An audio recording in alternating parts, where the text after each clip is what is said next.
उम्मीद है आप सब बहुत अच्छे होंगे, बहुत बढ़िया होंगे और मैं भी ठीक हूँ। तो हम उद्योग पढ़ रहे थे, इंडस्ट्री, और मे बी कि आज शायद आखिरी क्लास हो, may be, I am not sure. अगर वीडियो बहुत लंबा होगा तो फिर दो करनी पड़ेगी, अगर वरना मैं कोशिश करूंगी कि आज आखिरी क्लास हो। इसके बाद हम शुरू करेंगे वित्तीय बाजार, फाइनेंशियल मार्केट। ठीक है, बहुत इंपॉर्टेंट होगा, वो टेक्निकल है, थोड़ा समझने वाला है। यहाँ तो ज्यादातर रोड बेस्ड चीजें हैं, आपको याद करनी पड़ेंगी, ऐसी चीजें हैं यहाँ पे। तो चलिए शुरू करते हैं आज की क्लास, ज्यादा टाइम नहीं वेस्ट करते हैं। हम उद्योग में पढ़ रहे थे, हमने 1980 तक की औद्योगिक नीति को समझ लिया था। 1948 से 1980 तक की जितनी औद्योगिक नीतियां थी उनके बारे में हमने डिटेल समझा था। और आज हम समझते हैं 1991 की जो औद्योगिक नीति लाई गई थी वो कैसे लाई गई थी, उस वक्त परिस्थितियां की क्या थी, क्यों हमें 1991 की औद्योगिक नीति लानी पड़ी। और 1991 की जो औद्योगिक नीति थी उसको एलपीजी नीति भी कहते हैं। एलपीजी नीति अब क्या है, 1991 की जो औद्योगिक नीति है उसी को एलपीजी नीति भी कहते हैं। और अब एलपीजी क्या है सब डिटेल से जानेंगे। पर सबसे पहले समझते हैं कि 1991 में जो हमारी जो विद्यमान परिस्थितियां थी वो कैसी थी।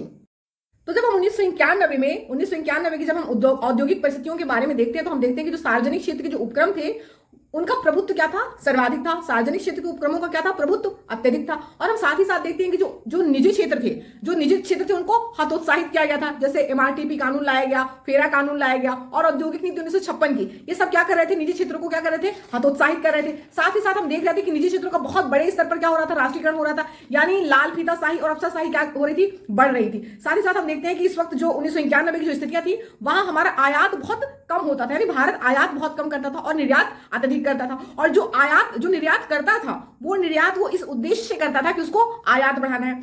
यानी आयात अधिक करने के लिए भारत क्या करता था, निर्यात करता था। हमने देखा कि परिस्थितियां बदल रही थी, लेकिन अमूमन यही था कि जो निर्यात किया जा रहा था वो किस लिए किया जा रहा था, आयात अधिक करने के लिए। तो निर्यात आधारित अर्थव्यवस्था उस वक्त नहीं थी, हम अधिक से अधिक क्या करते थे, आयात करते थे। तो ये उस वक्त की क्या है, हमारी परिस्थितियां थी। ठीक है, तो ये हमारा था 1991 में जो उद्योग था उनकी परिस्थितियां कैसी थी। अब हम देखते हैं कि 1991 में जो अर्थव्यवस्था थी उसकी स्थिति कैसी थी, यानी भारत की अर्थव्यवस्था 1991 की लगभग कैसी थी। तो हम देखते हैं कि 1991 के लगभग हम देखते हैं कि खाड़ी युद्ध होता है। अब खाड़ी युद्ध हुआ और भारत सबसे ज्यादा कच्चे तेलों का आयातक देशों में गिना जाता है। कच्चा तेल लगभग 80% भारत क्या करता है, विदेशों से आयात करता है और खाड़ी देश निर्यातक है इसके। तो खाड़ी युद्ध होने के कारण क्या हुआ, कच्चे तेल की कीमतों में क्या हुई, तेजी से वृद्धि हुई। अब कच्चे तेल की कीमतों में वृद्धि होने का मतलब हमारा आयात क्या हुआ, महंगा पड़ गया। हमारा आयात महंगा पड़ने का मतलब हमारे डॉलर का क्या हो रहा है, बहिर्प्रवाह हो रहा है। यानी हम खरीदेंगे कोई चीज तो डॉलर बाहर जाएगी, तो डॉलर का बहिर्प्रवाह हो रहा है। डॉलर का बहिर्प्रवाह होने का मतलब रुपए का मूल्य ह्रास हो रहा है। रुपए का मूल्य ह्रास होने का मतलब मुद्रास्फीति बढ़ रही है। और साथ ही साथ अगर हम आयात और ज्यादा करेंगे, यानी आयात अगर हमारा महंगा पड़ रहा है, तो हम देखते क्या है कि हमारा चालू खाता घाटा भी क्या होगा, बढ़ेगा। अब चालू खाता घाटा और राजकोषीय घाटा दोनों क्या है, जुड़वा खाता घाटा है। तो चालू खाता घाटा बढ़ रहा है, इसका मतलब हमारा राजकोषीय घाटा भी क्या होगा, बढ़ेगा। और हम देख रहे हैं इस प्रकार हमारा फॉरेक्स क्या हुआ, बहुत तेजी से गिरा। यानी हमारे पास 7 दिन का केवल कवरेज बचा था। हमारे पास कितने दिन का कवरेज बचा था, केवल 7 दिन का आयात कवर बचा हुआ था। ठीक है, इतनी हमारी अर्थव्यवस्था इतनी बुरी दौर से गुजर रही थी। और साथ ही साथ हम देखते हैं कि उसमें जो सार्वजनिक क्षेत्र के जो उपक्रम थे उनका भी प्रदर्शन क्या हो रहा था, खराब हो रहा था। जो सार्वजनिक क्षेत्र के उपक्रम थे उनका प्रदर्शन भी क्या हो रहा था, खराब हो रहा था। यानी वे भी क्या हो रहे थे, रुग्ण हो रहे थे। ठीक है, तो इस प्रकार ओवरऑल हो क्या रहा था, यानी हमारा जो भुगतान संतुलन था, बैलेंस ऑफ पेमेंट, वो क्या हो रहा था, हमारे प्रतिकूल हो गया था। अब भुगतान संतुलन हमारे प्रतिकूल हुआ, यही राजकोषीय घाटा हमारा बढ़ेगा, चालू खाता घाटा बढ़ेगा। यही कारण है कि भारत आईएमएफ के पास ऋण लेने के लिए पहुंचा। अब आईएमएफ भारत को उधार देता, उसके लिए उन्होंने कुछ शर्त रखी, जैसे जो एक्साइज ड्यूटी है, यानी जो उत्पाद कर है उसको क्या करना, उसमें वृद्धि करना। आईएमएफ ने भारत को कुछ शर्तों पर ऋण देने के लिए राजी हुआ, और वो शर्तें क्या है, ध्यान से सुनिएगा। पहली शर्त, आईएमएफ ने कहा कि आपको अपनी एक्साइज ड्यूटी यानी उत्पाद कर में क्या करनी होगी, वृद्धि करनी होगी। साथ ही साथ आईएमएफ ने बोला कि अपने आयात शुल्क को कम करिए। आयात शुल्क का मतलब होता है कि जैसे भारत को अमेरिका कुछ बेच रहा है, एक एग्जांपल, कोई भी देश सपोज कुछ बेच रहा है, ठीक है, तो भारत अपने औद्योगिक जो घरेलू देश के जो उद्योग है उनको संरक्षित करने के लिए क्या करेगा, वो जो हम जिनसे हम आयात कर रहे हैं, जो हमारे यहाँ बेच के जा रहे हैं, तो हम उनकी चीजों को महंगा कर देते हैं टैरिफ लगा के। ठीक है, तो वही बोल रहा है कि आयात शुल्क को क्या करना, कम करना। और भारत करता था ताकि अपने घरेलू उद्योगों को वो क्या कर सके, संरक्षण दे सके। भाई अमेरिका है, सपोज चाइना है, अब चाइना ये मारकर आता है और हमें 2 रुपए में बेच के जाता है, और भारत के लोग जिसको बनाते हैं, यहाँ मैन्युफैक्चरिंग करते हैं, उनकी मैन्युफैक्चरिंग कॉस्ट बहुत बढ़ रही है। ठीक है, तो यही कारण है कि ये मारकर भारत जो बना रहा है, अब भारत खुद बना रहा है, उसको 10 रुपए में बेच रहा है। अब भारत की बनी चीज भारत में नहीं बिक रही, क्यों, क्योंकि महंगी है। और देखिए, जनता विश्व की कहीं की भी हो, जनता कहीं की भी हो, उसकी एक ही मानसिकता होती है, कम खर्च में अधिक से अधिक उसको प्राप्त हो जाए।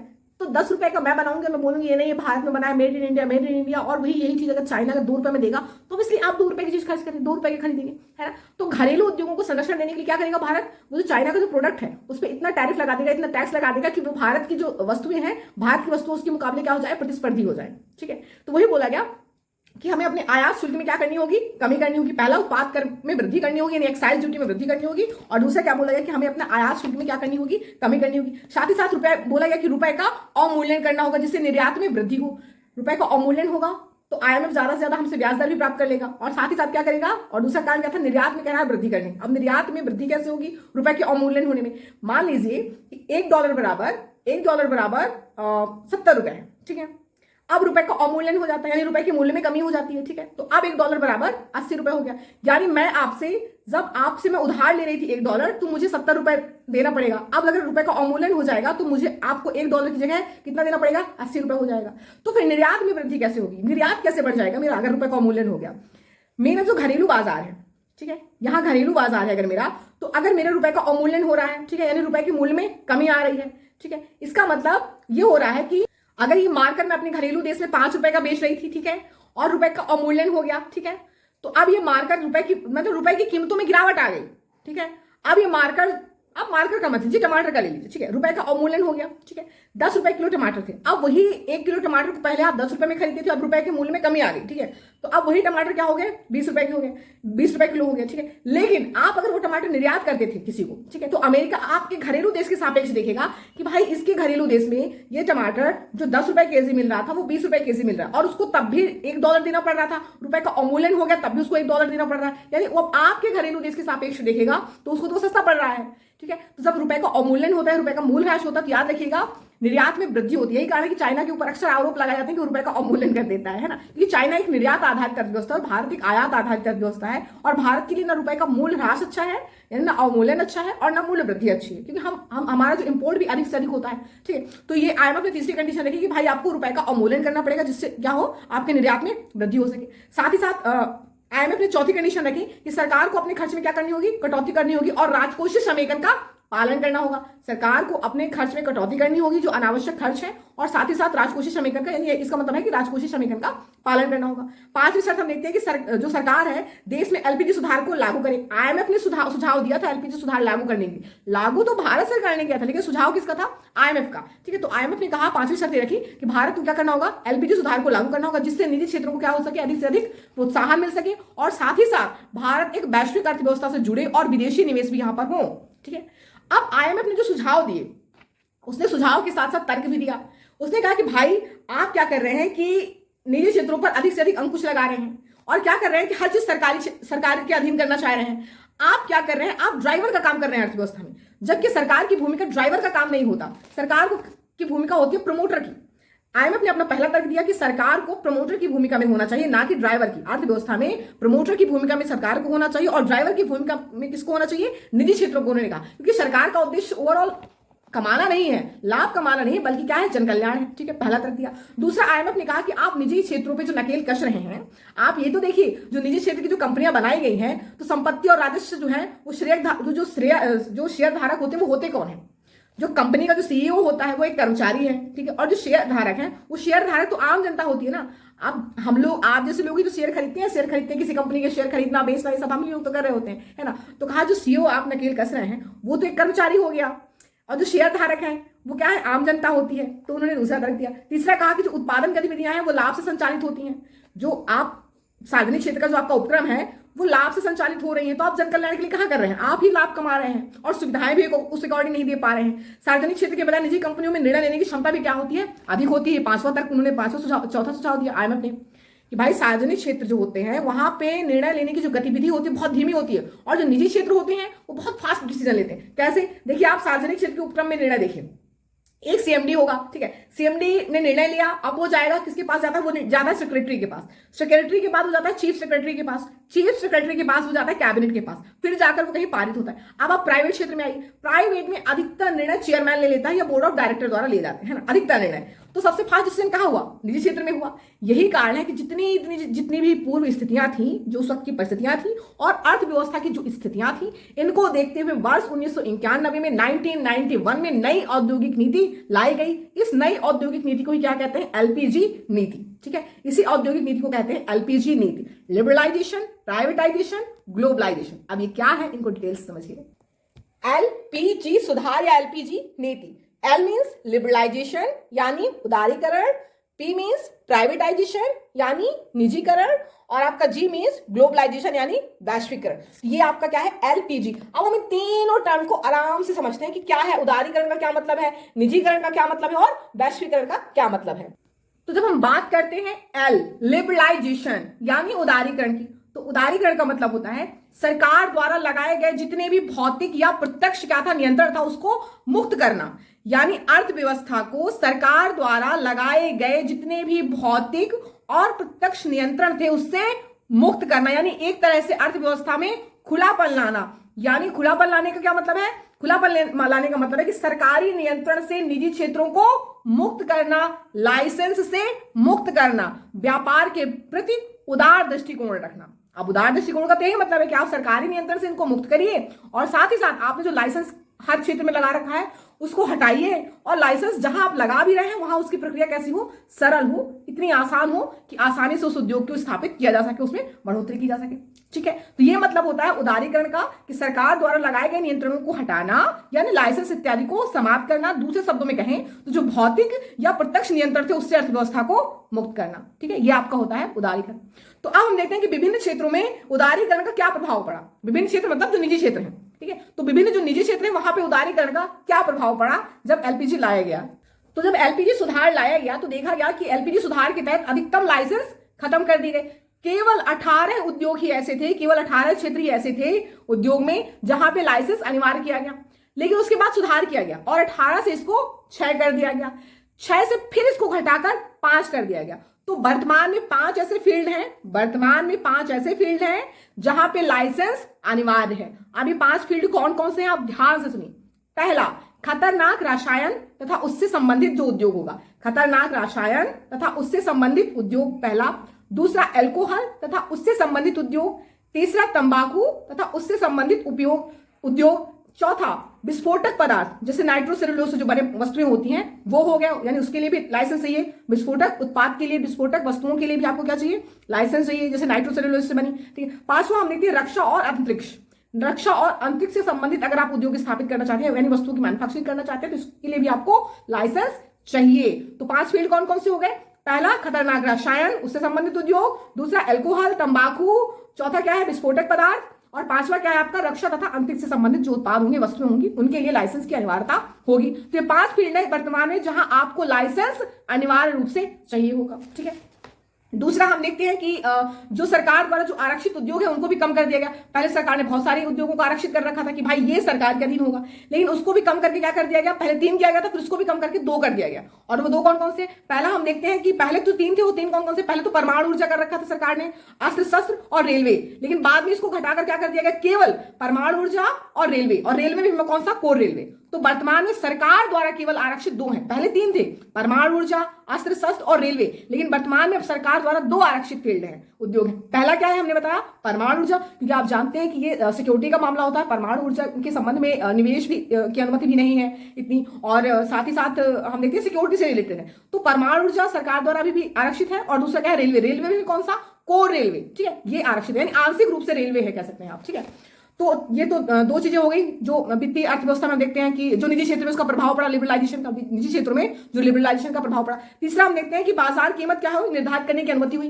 पहले बाजार कीमतों को निर्धारित करने की अनुमति नहीं थी, सरकार तय करती थी, लेकिन हम देखते हैं कि अब बाजार की कीमतों को निर्धारित करने की अनुमति क्या हुई, निजी क्षेत्रों को हुई। साथ ही साथ हम देखते हैं कुछ वस्तुएं जो केवल सूक्ष्म और लघु उद्योगों के लिए सीमित थी, सॉरी कुछ उद्योग ऐसे उद्योग थे जो केवल सूक्ष्म और लघु उद्योग थे वही स्थापित कर सकते थे, लेकिन बाद में क्या किया गया, इसको हटा दिया गया और क्या किया गया, इसको अनारक्षित कर दिया गया। ठीक है, तो अगर हम वर्तमान में अगर हम देखें तो देश में 3 प्रकार के उद्योग होते हैं। 3 प्रकार के कैसे उद्योगों को हम 3 श्रेणी में बांट सकते हैं। पहला, वो उद्योग जिनके लिए लाइसेंस की जरूरत होती है, ठीक है, और वो कौन से 5 है। और दूसरा हमने क्या बोला, वे उद्योग जो सरकार द्वारा आरक्षित है वो कितने हैं, 2 हैं। इसके अतिरिक्त जितने भी उद्योग हैं वो सब अनारक्षित उद्योग हैं, यानी उनके लिए कोई विशेष लाइसेंस की जरूरत नहीं पड़ती, यानी उनको SIA से लाइसेंस लेने की जरूरत पड़ती है। ठीक है, सेक्रेटरी ऑफ इंडस्ट्रियल अप्रूवल से लाइसेंस की अनुमति पड़ती है, यानी लाइसेंस की जरूरत पड़ती है, अनुमति की जरूरत पड़ती है। ठीक है, तो आप वर्तमान में उद्योगों को 3 भागों में बांट सकते हैं। क्या, तो उद्योग तीन प्रकार के हम यानी तीन प्रकार में बांट सकते हैं। पहला हमने बताया लाइसेंस द्वारा। कैसे? लाइसेंस द्वारा जो उद्योग है कितने हैं?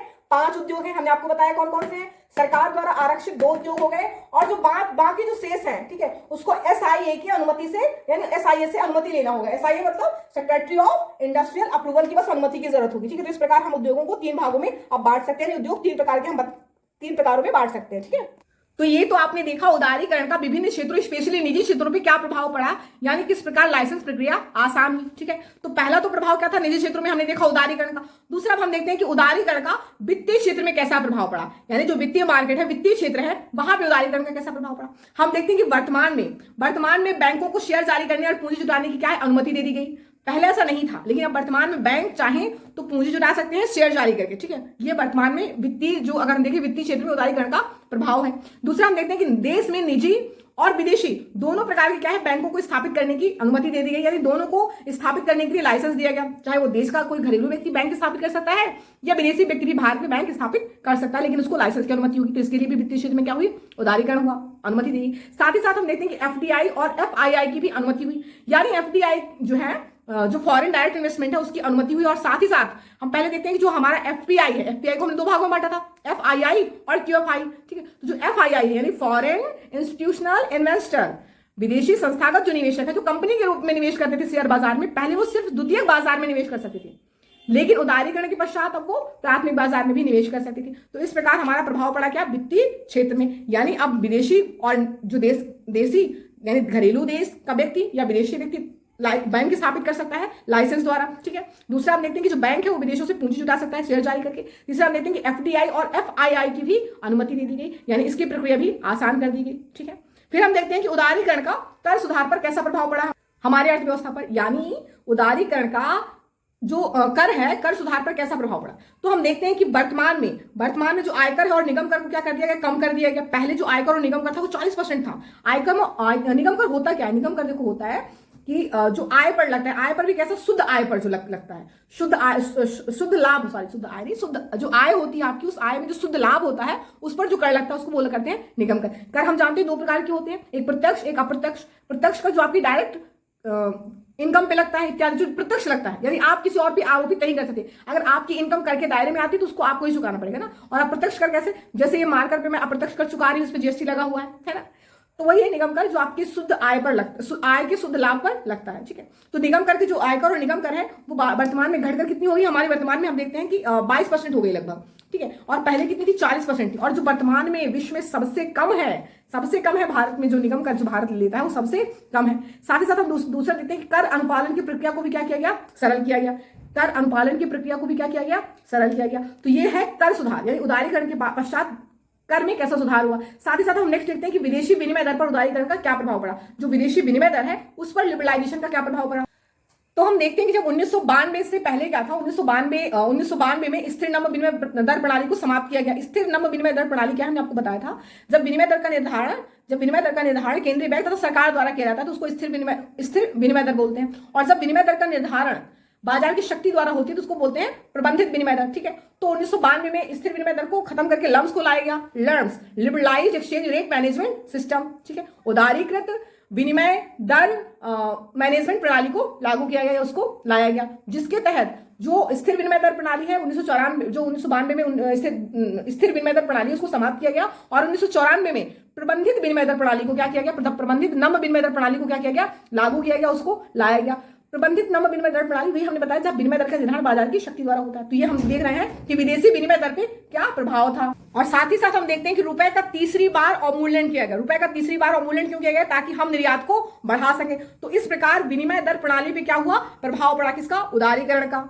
नेक्स्ट हम देखते हैं कि व्यापार नीति जो हमारी व्यापार नीति है उस पर क्या प्रभाव पड़ा उदारीकरण का। तो हम देखते हैं कि जो आयात है, आयात लाइसेंस को क्या किया गया, समाप्त कर दिया गया। जब हम व्यापार पर उदारीकरण का प्रभाव देखते हैं तो पहला हम देखते हैं कि हमारे आयात लाइसेंस को समाप्त कर दिया गया, साथ ही साथ निर्यात शुल्क को क्या किया गया, हटा दिया गया, ठीक है। तो ये हमारे व्यापार नीति पर भी उदारीकरण का प्रभाव पड़ा। अब हम जानते हैं उदारीकरण के प्रकार, ध्यान से देखिएगा इसके प्रकार को। तो हम उदारीकरण के प्रकार को 2 भागों में बांटते हैं, आप ये फ्लो चार्ट बना लीजिएगा, ठीक है। तो उदारीकरण के प्रकार को हम 2 भागों में बांटते हैं, घरेलू उदारीकरण और वैश्विक उदारीकरण, यानी घरेलू देश के सापेक्ष और वैश्विक यानी विश्व के अन्य देशों के साथ, विश्व के साथ उदारीकरण, ठीक है। तो घरेलू देश में उदारीकरण का क्या मतलब है? घरेलू उदारीकरण का मतलब होता है जैसे जो हमारा जो MRTP कानून था उसको समाप्त किया गया। ये क्या कर रहा था? निजी क्षेत्रों पे नकेल कस रहा था, है ना, हतोत्साहित कर रहा था। तो उदारीकरण के तहत क्या किया गया? MRTP को समाप्त किया गया, CCI को स्थापित किया गया, ठीक है, जो उद्योग है उनके कॉम्पिटिशन से संबंधित है। फेरा के स्थान पे फेमा को लागू किया गया और साथ ही साथ जो औद्योगिक लाइसेंस है उनको समाप्त किया गया और 5 उद्योगों तक इसको क्या किया गया? सीमित किया गया। साथ ही साथ हम देखते हैं कि सरकार द्वारा केवल 2 उद्योगों को आरक्षित किया गया, ठीक है, आरक्षित उद्योग सरकार द्वारा क्या है? 2। तो इस तरह क्या किया गया? घरेलू देश के लिए क्या हुआ? उदारीकरण का प्रभाव, यानी घरेलू उदारीकरण का पहला प्रकार है। दूसरा वैश्विक उदारीकरण। वैश्विक उदारीकरण को भी हम 2 भागों में बांट सकते हैं, एक वित्तीय उदारीकरण और एक है व्यापारिक उदारीकरण, ठीक है, यानी व्यापार से संबंधित क्या उदारीकरण था और वित्त से संबंधित क्या उदारीकरण है। तो वित्तीय उदारीकरण का मतलब जैसे FPI की अनुमति दी गई, फॉरेन पोर्टफोलियो इन्वेस्टमेंट जो होता है, जो शेयर बाजार में जो निवेशक होता है, जो निवेश होता है, FPI, उसकी अनुमति दी गई। साथ ही साथ FDI के नियमों को क्या किया गया? सरल किया गया, ठीक है, और साथ ही कहा गया कि विदेशों से क्या किया जा सकता है? शेयरों द्वारा पूंजी की अनुमति दी गई, शेयर द्वारा पूंजी की अनुमति दी गई, यानी जैसे मसाला बॉन्ड इत्यादि का प्रयोग किया गया, मसाला बॉन्ड इत्यादि जारी करके आप पूंजी जुटा सकते हैं। तो ये क्या है? हमारा वित्तीय उदारीकरण। और व्यापारिक उदारीकरण का मतलब क्या है? FTA समझौता। FTA समझौता हो गया हमारा, GST का सरलीकरण हो गया, आयात शुल्क में कमी की गई और प्रशुल्क हो गया तथा गैर प्रशुल्क दरों में क्या की गई? कमी की गई, ठीक है। तो ये हमारा क्या होता है? व्यापारिक उदारीकरण। तो आई होप आप समझे होंगे कि उदारीकरण का प्रकार घरेलू उदारीकरण क्या है और वैश्विक उदारीकरण क्या है, ठीक है। जैसे वैश्विक उदारीकरण को भी हमने 2 भागों में बांटा, वित्तीय उदारीकरण और व्यापारिक उदारीकरण। जैसे FTA समझौता व्यापारिक उदारीकरण में, फ्री ट्रेड एग्रीमेंट जो होता है, फ्री ट्रेड एग्रीमेंट। अब इनको थोड़ा और डिटेल में समझते हैं, ठीक है।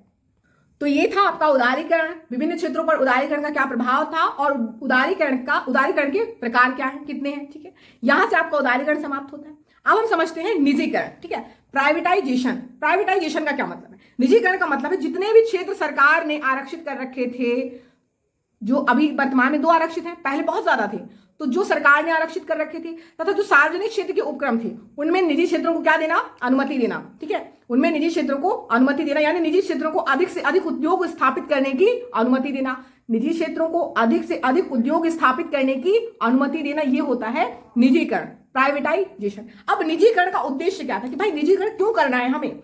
पहला हम जानते हैं कि उद्योगों की दक्षता और प्रतिस्पर्धी क्षमता को बढ़ाने के लिए। क्यों? क्योंकि निजी क्षेत्र जो होते हैं ना वो ज्यादा दक्ष होते हैं, ज्यादा कुशल होते हैं, उनके पास तकनीकी अच्छी होती है, ठीक है। तो उद्योगों की दक्षता को बढ़ाने के लिए और साथ ही साथ प्रतिस्पर्धी क्षमता को बढ़ाने के लिए, यानी प्रतिस्पर्धा को बढ़ाने के लिए, ठीक है। दूसरा निजीकरण का क्या उद्देश्य था? औद्योगिक प्रबंधन को मजबूत करने के लिए। हमारे पास सरकार के पास इतना अच्छा, उस वक्त हमारी आर्थिक स्थिति भी अच्छी नहीं थी, तो औद्योगिक प्रबंधन को भी क्या करता है? ये मजबूत करता है निजीकरण। साथ ही साथ हम देखते हैं कि एक अधिक से अधिक विदेशी मुद्रा अर्जित करेंगे। भाई हमने FDI की अनुमति दे दी, अब विदेशी आएंगे, अपनी कंपनी स्थापित करेंगे, तो हमारे अंदर क्या आ रहा है? फॉरेक्स आ रहा है, डॉलर का अंतर प्रवाह हो रहा है, ठीक है। तो क्या हो रहा है? अधिक से अधिक विदेशी मुद्रा का क्या हो रहा है? अर्जन हो रहा है, हमारे फॉरेक्स में क्या हो रही है? वृद्धि हो रही है।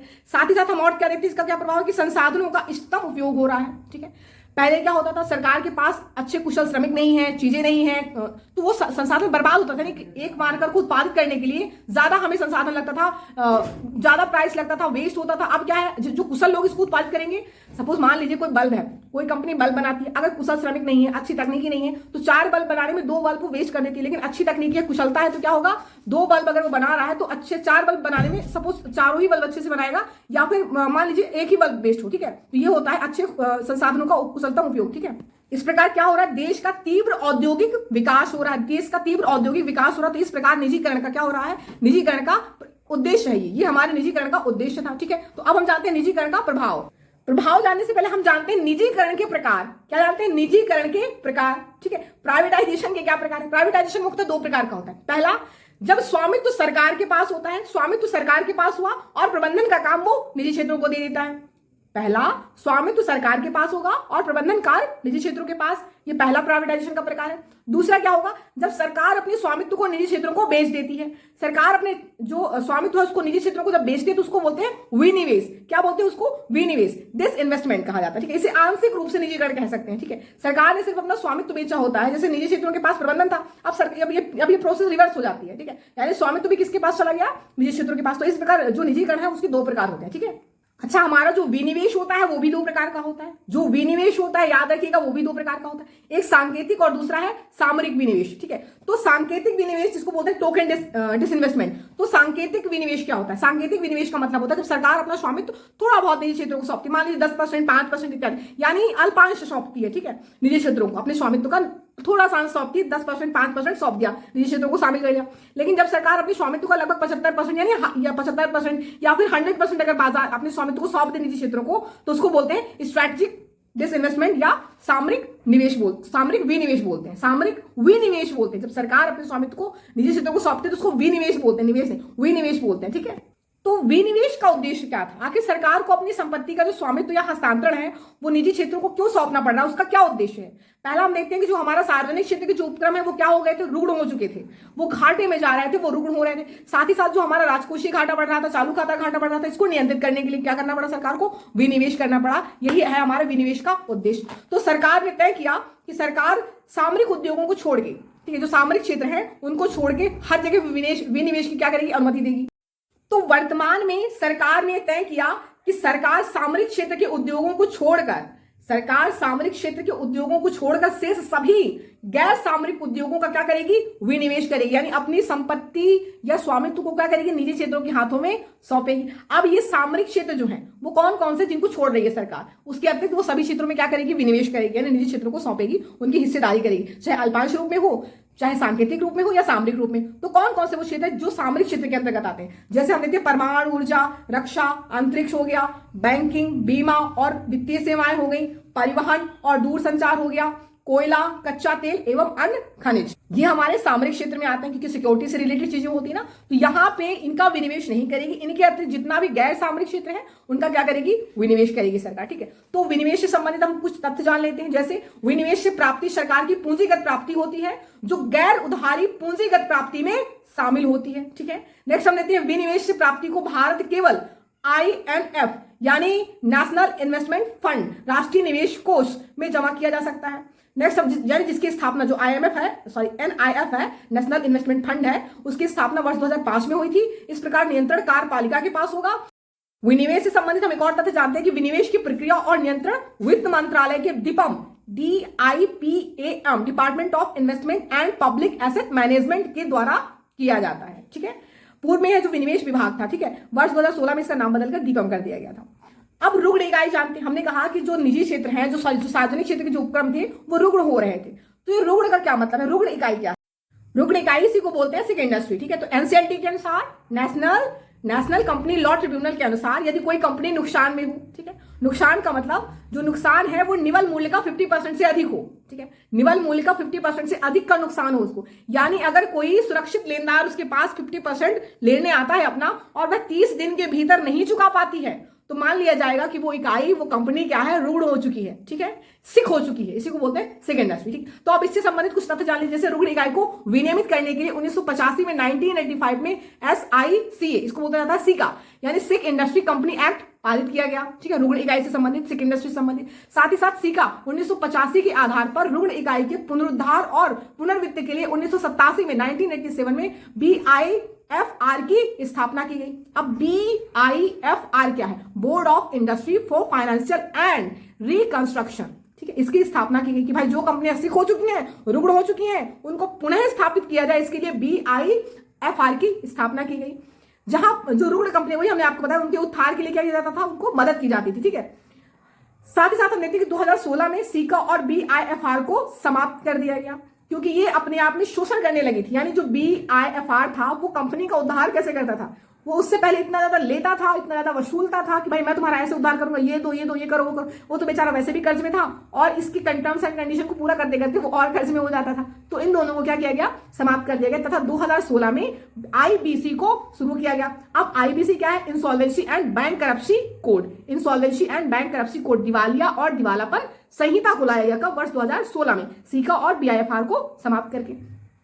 IBC, ठीक है, IBC की जो सुनवाई होती है वो NCLT द्वारा शुरू किया जाता है। ठीक है, आईबीसी को शुरू किया गया, इंसॉल्वेंसी बैंक्रप्सी कोड को शुरू किया गया, जिसकी सुनवाई किसके द्वारा होती है, एनसीएलटी द्वारा होती है। एनसीएलटी का निर्णय बाध्यकारी नहीं होता है। एनसीएलटी के निर्णय के विरुद्ध आप एनसीएलएटी में जा सकते हैं, national company law appellate tribunal के पास आप जा सकते हैं। एनसीएलएटी के जो निर्णय होते हैं वो सुप्रीम कोर्ट में अपील किया जा सकता है। ऐसा नहीं है कि आप एनसीएलएटी के निर्णय को सुप्रीम कोर्ट में अपील नहीं कर सकते, आप उनको कर सकते हैं, ठीक है। एक और बात, जो एनसीएलटी की जो स्थापना है वो कंपनी एक्ट 2013 के तहत वर्ष 2015 में हुई। यह एक अर्ध न्यायिक निकाय है, इसके निर्णय बाध्यकारी नहीं होते हैं। अब हम लास्ट में समझते हैं वैश्वीकरण, ग्लोबलाइजेशन क्या है। ग्लोबलाइजेशन आपने टर्म सुना होगा अपनी साहित्य, अपनी कल्चर में, वसुधैव कुटुंबकम, संपूर्ण विश्व ही क्या है, हमारा परिवार है। बस यही है आपका ग्लोबलाइजेशन, ठीक है। G20 में आपने थीम भी सुना होगा। इसका मतलब है पूरा विश्व ही क्या है, अपने आप में एक बाजार है। पूरा विश्व अपने आप में एक खुला बाजार है, जहां पे कोई भी देश किसी भी देश के साथ आयात निर्यात संबंधित जो गतिविधियां हैं उनको संचालित कर सकता है। यानी व्यापार बाधाओं में कमी लाना, जो ट्रेड हो रहा है, जो व्यापार हो रहा है, उनकी जो बाधाएं हैं उनको हटाना। कोई शुल्क, कोई टैरिफ ज्यादा लगा रहा है तो कोई कुछ लगा रहा है, कोई घरेलू उद्योगों को संरक्षण देने के लिए जो प्रक्रियाएं अपना रहे हैं, उन सारी जितनी भी व्यापार बाधाएं उनको खत्म करना, ये वैश्वीकरण का मतलब होता है, ठीक है। यानी प्रशुल्क और गैर प्रशुल्क बाधाओं को समाप्त करना। प्रौद्योगिकी एवं तकनीकी को मुक्त करना, यानी प्रौद्योगिकी और जो तकनीकी है उनका मुक्त प्रवाह होना चाहिए, सभी के पास से पहुंचना चाहिए। फिर हम देखते हैं वित्तीय पूंजी का क्या होना चाहिए, मुक्त प्रवाह होना चाहिए औद्योगिक वैश्वीकरण में। फिर हम देखते हैं कि मानव श्रम का भी क्या होना चाहिए, मुक्त प्रवाह होना चाहिए। यानी भारत का व्यक्ति कहीं जाके कमा सकता है, या कोई विदेशी भारत में आके भी क्या कर सकता है, कमा सकता है, अपना मानव श्रम दे सकता है। फिर हम देखते हैं वस्तुओं का भी मुक्त प्रवाह होना चाहिए, सेवाओं का भी क्या होना चाहिए, मुक्त प्रवाह होना चाहिए। ये है हमारा वैश्वीकरण, ग्लोबलाइजेशन। तो हमने इस प्रकार वैश्वीकरण को भी स्वीकार कर लिया।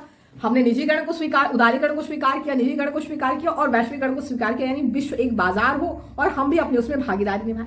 लेकिन विश्व के बहुत सारे अर्थशास्त्री भारत पर ये आरोप लगाते हैं कि भारत संरक्षणवादी नीति को अपना रहा है, यानी अपने घरेलू उद्योगों को संरक्षित करने की कोशिश कर रहा है। कैसे? क्या भारत नारा देता है कि लोकल फॉर वोकल का नारा देता है, आत्मनिर्भर भारत का नारा देता है, एक जिला एक उत्पाद का नारा देता है। कहीं ना कहीं ये सारी जो चीजें हैं, जो स्कीम्स हैं, वो कहीं ना कहीं भारत की संरक्षणवादी नीति को दर्शाता है। जो विश्व के अर्थशास्त्री हैं वो ये आरोप लगाते हैं। लेकिन भारत बोलता है कि हमारा ऐसा बिल्कुल उद्देश्य नहीं है, या ये हम संरक्षणवादी नीति को नहीं अपना रहे हैं।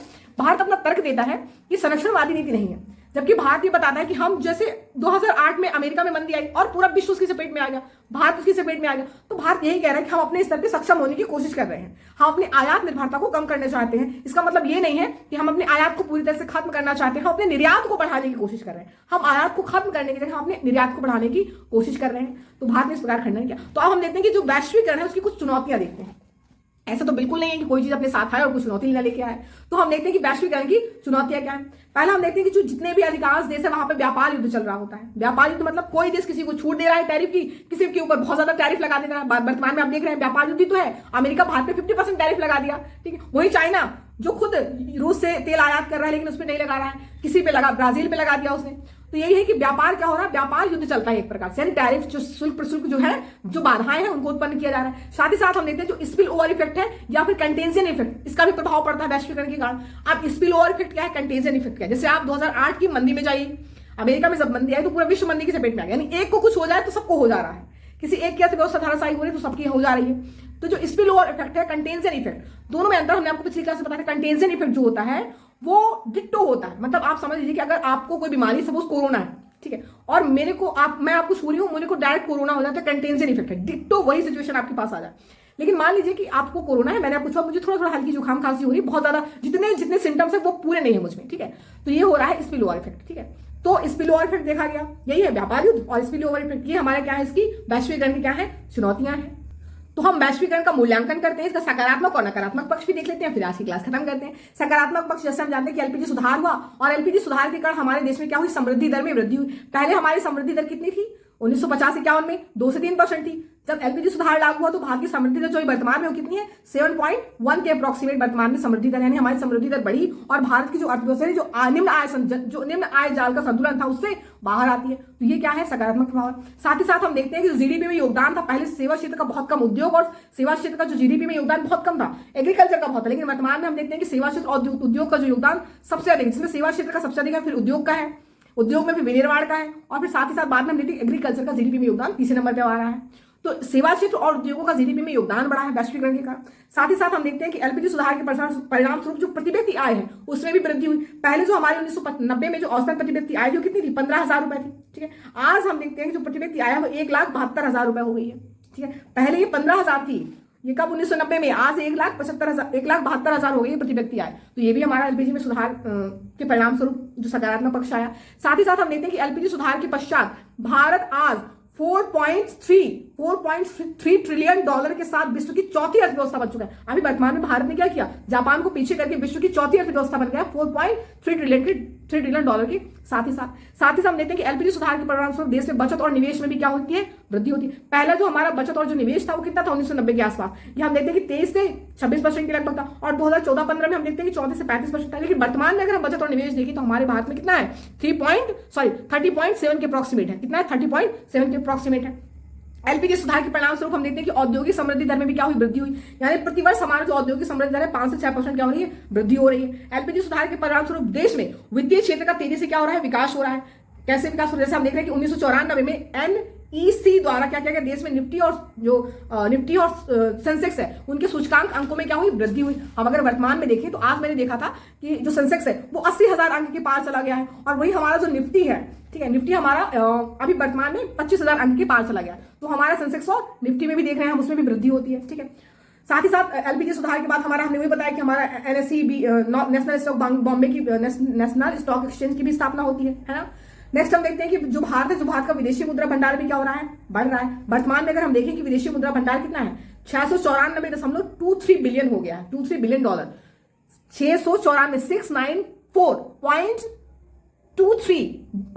बिलियन डॉलर हो चुका है वर्तमान में। हमारा जो फॉरेक्स है वो इतना हो चुका है। ठीक है, साथ ही साथ हम देखते हैं जो एलपीजी सुधार है उसके परिणाम स्वरूप भारत में विदेशी निवेश का क्या हुआ, अंतर प्रवाह बढ़ा, और विदेशी निवेश बढ़ा इसका मतलब क्या हुआ, हमारा डॉलर का अंतर प्रवाह बढ़ा, यानी वही हमारा फॉरेक्स बढ़ रहा है। ठीक है, एलपीजी सुधार के परिणाम स्वरूप हम देखते हैं कि आयात और निर्यात दोनों में हमारी क्या हुई, वृद्धि हुई, और हमारे साथ साथ निर्यात भी तेजी से बढ़ रहा है, मैन्युफैक्चरिंग भी हमारी हो रही, और हम एक निर्यातक अर्थव्यवस्था के रूप में क्या हो रहे हैं, उभर रहे हैं। अगर हम WTO की रिपोर्ट माने तो WTO कहता है कि 1990 में जो भारत था, भारत का आयात और निर्यात क्या हुआ, जो भारत का जो निर्यात था वो कितना था, 0.5 था, और आयात 0.8% था। लेकिन वर्तमान में 2021 और 22 के अगर आंकड़े देखें WTO के अनुसार तो 2.4% क्या इसका निर्यात है, और आयात 1.7%, यानी निर्यात हमारा बढ़ रहा है। और साथ ही साथ हम देखते हैं 2022 में सरकार का जो लक्ष्य रखा था कि हम 400 बिलियन डॉलर को पार कर जाएंगे, तो हमने 400 बिलियन डॉलर से ज्यादा पार किया था आंकड़ा, है ना।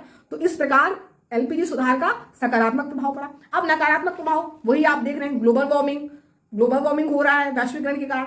साथ ही साथ हम क्या देख रहे हैं, जो व्यापार युद्ध हो रहा है उसमें भी ट्रेड वॉर है वो हो रहा है। साथ ही साथ हम देखते हैं जो श्रम बल भागीदारी में महिलाओं की भूमिका कम हो रही है। महिलाओं की भूमिका की जो स्थिति है वो कम क्यों हो रही है, पहली बात तो महिलाओं को श्रम बल में लिया नहीं जाता था, अब वैश्वीकरण के कारण क्या हो, टेक्नोलॉजी आ रही है तो और ज्यादा रिप्लेस कर रही है। ठीक है, तो महिलाओं के श्रम बल भी क्या हो रहा है, गिर रहा है वैश्वीकरण के कारण। साथ ही साथ हम देख रहे हैं कि रोजगार विहीन समृद्धि दर बढ़ रही है।